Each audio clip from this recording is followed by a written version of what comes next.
What is the difference between first right of refusal and an option to buy? And when should I use either one of these strategies? Great, Ishan, and I admire your tenacity. You're a very resourceful man. So what's the difference between first right of refusal and an option?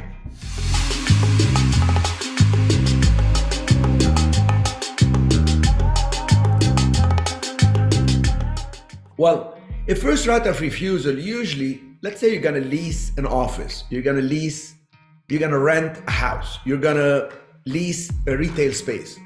You should tell the person from whom you're leasing, say something like, listen, I would like, are you gonna sell the building? And if the person says no, you can say, well, can I have an option to buy? No, I'm not selling it, so I don't wanna give you an option. Okay, how about this? If you ever sell it and I'm still the tenant and my lease is in good standing, give me the first right of refusal. Meaning, when you have an offer, let me be the first to actually counter. And actually not even counter, match that offer. So now it affects the seller, landlord, or owner of the building in no way at all. I mean, they're not selling it at this point, so I shouldn't even call them seller. They're leasing the space for you, so you say, I'd like a first right of refusal. So whenever you want to sell it, give me the chance to bid. If you get an offer from somebody else and it's a good offer, give me the first right of refusal. I'll match it. And maybe I'll do a little better. So this is when the owner of the property is not really want to commit to anything. They just say, well, if one day I sell, I'll come to you. If one day I get an offer, I'll come to you. So you'll have the first right. I suggest for you, if you're going to write with somebody, I'd like the first right of refusal, add to that paragraph. So tenant hereby agrees with landlord that they will have the first right of refusal and first right to counter. So you're leasing the space, the owner of the building calls you and says, okay, I just got an offer to sell the property at $700,000. I'll show you the offer, it's in writing. You have a first right of refusal, and in our agreement, you're supposed to respond to me in 10 business days. So you have 2 weeks to let me know. Now you can say, okay, I will buy it at the 700,000. Or you can say, you know what, I'll give you 710. And then if they come back and say the guy offered 720, you can say, okay, I'll then offer you 725. So you had the first right of refusal and first right to counter.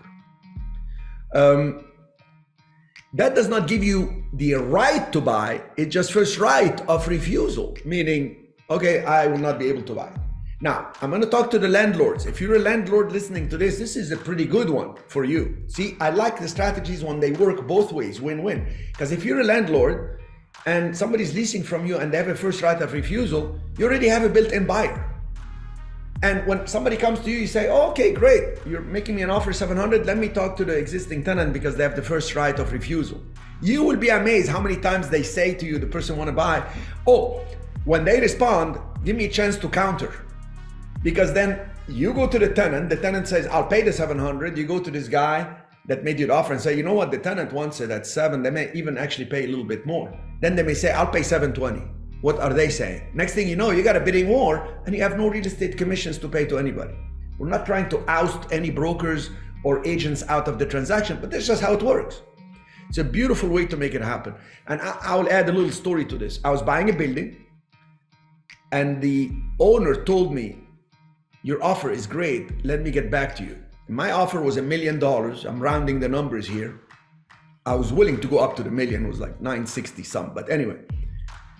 The owner of the building, she ended up selling the property at 750 to somebody else, which was the tenant.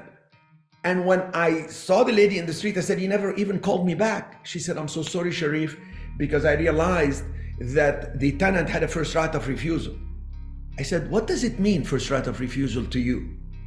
She goes, it means I have to sell it to them. No, it means I had to match my offer. You sold it to them at 110,000 less than my offer. She goes, what?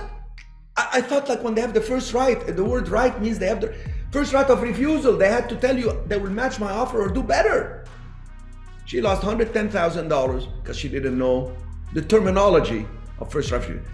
Call a broker, lady, call an attorney. She wanted to save $2,000, $3,000 or $20,000, lost 110.